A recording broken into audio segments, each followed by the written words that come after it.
a barriga da minha esposa. O Vitor já é o sujeito de direito para o direito ambiental? Não? Eu acho e as gerações futuras? Tenho certeza, gerações futuras. Acabou a lei do aborto. Explica aí. Quando fala que todos têm direito ao meio ambiente ecologicamente equilibrado, bem de uso comum do povo e essencial à sadia qualidade de vida, impondo seu poder público à coletividade o direito de defendê-lo para esta geração e para quem não nasceu ainda, pois. Então, por exemplo, o filho da minha filha, que vai nascer daqui a 200 anos, que eu espero, né?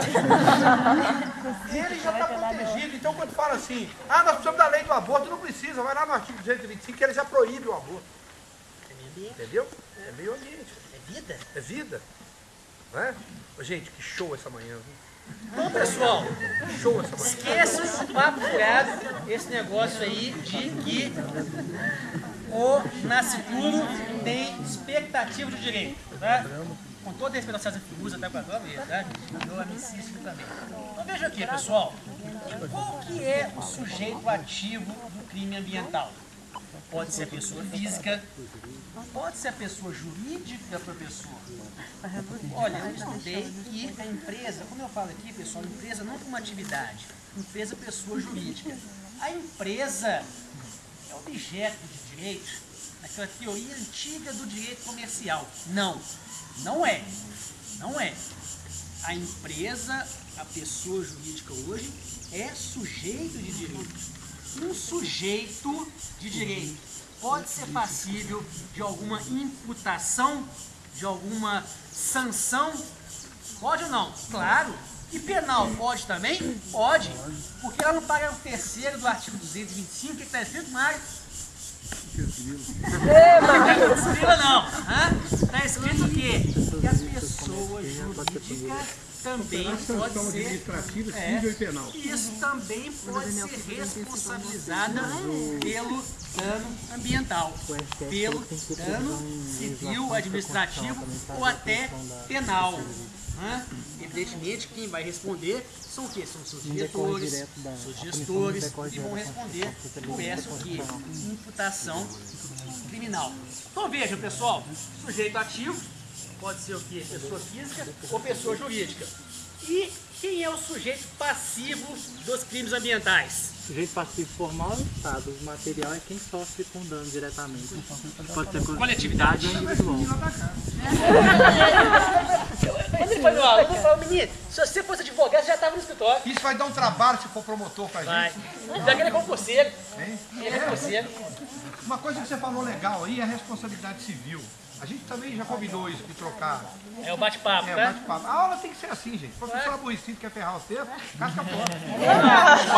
Parece que eu fui Ó, aqui, de professor Ferrari, sabe que existe, não na FUMEC. O importante é a responsabilidade civil. Deixa eu apresentar uns então. Corre lá. O importante é a responsabilidade civil é caracterizada por uma coisa maravilhosa.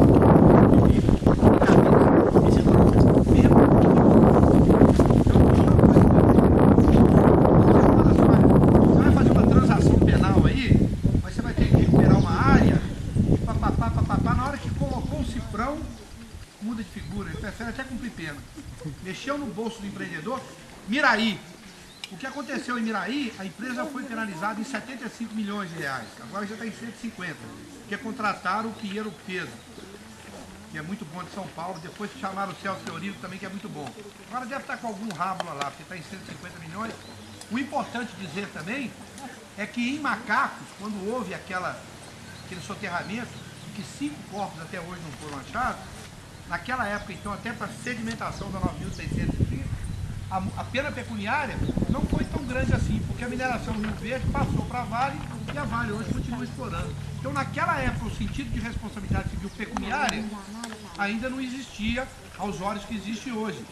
Se você está aqui no espinhaço, se você arrancar um pedaço do espinhaço hoje, você pode pedir a morte caixão sem tampa, entendeu? Você vai olhar jogando terra no seu olho, porque o espinhaço é um monumento natural da humanidade, da biosfera. Isso que nós estamos aqui é uma unidade de conservação de proteção integral, sim, por causa do Parque Nacional, que não chega até aqui. Mas o importante vocês entenderem o que eu estou falando aí, é a responsabilidade civil. Hoje, para o empreendedor, é pior que a penal. Pior porque dói no bolso. Isso é atual. ativo e passivo à coletividade. Então, pessoal, do ponto de vista da eficácia, do maior efeito da infração, quando eu falo aqui em infração, em sentido genérico, crime é uma espécie de infração, a punição pecuniária é alta. Por quê, pessoal? Tem que ser alto. Professor, mas como que eu vou medir, né, se eu derrubar, como é que chama a árvore aí, Mário? Vamos botar aqui cagaiteira. Sugestiva a cagaiteira, né? Então, se você fizer, né, uma bobagem... IP amarelo. Né? IP amarelo. De corte. Uma lei que protege o IP e de corte. Eu vou falar num caso desse aqui, dá certo, se for. IP amarelo, pessoal. Pessoal, mas como é que eu vou calcular o valor dessa multa? Vejam aí na charge que eu mandei para vocês. Tem uma aí que o sujeito até fala, não, pessoal, vamos levar esses troncos. Se falarem, né, a gente fala que são pesquisas para células tronco, né? Fala sério, né, gente? Então vejam aqui, moçada. A questão é a seguinte, como que eu vou medir o dano? Isso no dano moral, havia monografias, testes de doutorado, dissertações de mestrado. Como medir o dano moral? Pessoal, a própria legislação civil, o Código Civil prescreve. A indenização mede-se pela extensão do dano. Eu tenho que medir o dano. O dano moral, lá, moçada, arruma um psicólogo aí, um psicólogo com formação econômica, pra gente quantificar o dano. Aí esse P tem um valor, né, fenomenal. Né, foi a minha avó que me deu a semente dele. Não mede lá o sujeito. O que acontecia, pessoal? Antes da lei criminal de direito ambiental, acabava com o quê? A infração ao meio ambiente era cometida e a pena era pequena. Valia a pena, então, era vantajoso cometer o crime. Por quê? Me doeu pouco no meu bolso. E aquela ideia, pessoal, da criminalização, de que vamos colocar esse povo na cadeia, porque está cometendo um crime contra a coletividade, vai surgir efeito. Vocês lembram da galinha, não leram? Delícia das penas? Leram lá? Não leram? Quem leu? A gente abstrai, né? Abstrai do Beccaria que não é o tamanho da pena que vai o quê? Proporcionar a redução da criminalidade. Vamos colocar crime hediondo, né, para quem cortar um pé de IP. Não é o tamanho da punição, segundo Beccaria, que vai o quê? Reduzir o crime. O que pode reduzir o crime é a certeza da punição. É a certeza da punição que é o quê? Um fator psicológico humano que pode o quê? Que pode fazer com que a pessoa, quando está lá nas fases do crime, quais são? Cogitação, preparação, execução, consumação. Quem vai levar esse aqui? Ótimo, beleza, então? Foi, esse menino aí, esse é o cara. Maravilha, né? Então vamos lá, moçada. Então a gente percebe que o quê, pessoal? Como o professor Silvano Lobo destacou, em virtude do quê? Dessa descriminalização, nós estamos num direito, um estado de direito penal mínimo, acontece que os crimes ambientais acabam sendo convertidos naquele instrumento chamado TAC, que o Ministério Público faz. Como é que chama aquilo? TAC é o quê? Vocês estão afiados, hein? Estão afiados. Então, pessoal, só para vocês terem uma ideia aqui, eu fiz uma pesquisa jurisprudencial, viu, Marco? Fiz uma pesquisa jurisprudencial para achar, será que existe algum caso concreto de um crime ambiental praticado aqui na Serra do Cipó? Tem. Eu achei um. Pessoal, vejam só, vou narrar esse caso para vocês. Contar a história é muito bom, né? Vejam esse caso julgado pelo TRF. Tribunal Regional Federal da Região. No dia 5 de agosto de 99, na localidade Capão dos Palmitos, município de Jaboticatubas, Serra do Cipó. Capão dos Crioulos foi pra lá. Jaboticatubas é antes da ponte. O acusado provocava incêndio em mata em época de seca. O sujeito. Eu sei, o procurador-geral, tem um sítio aqui, ele contou esse caso aí. Quando foi foi preso em flagrante por agentes da defesa ambiental. O acusado havia chegado naquela região no dia 1º de agosto daquele ano, um domingo. Pessoal, a lei de ambientais prevê como um agravante, se o crime ambiental for praticado no final de semana, é agravante da pena. Interessante isso.